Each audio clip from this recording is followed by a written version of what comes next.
আশা করি সবাই ভালো আছো আর সবাই ভালো থেকো।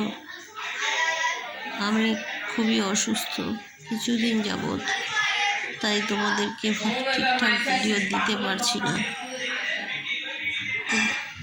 ভগবানের কাছে এখন তো কালী পুজো চলছে, মা কালীর কাছে একটু প্রে করো যাতে আমি তাড়াতাড়ি সুস্থ হয়ে যাই। অন্তত আমার ছেলের জন্য সুস্থ হয়ে যায়, তোমরা ঠাকুরের কাছে বলো। আমার ছেলে খুবই ছোট, এই 10 বছর বয়স।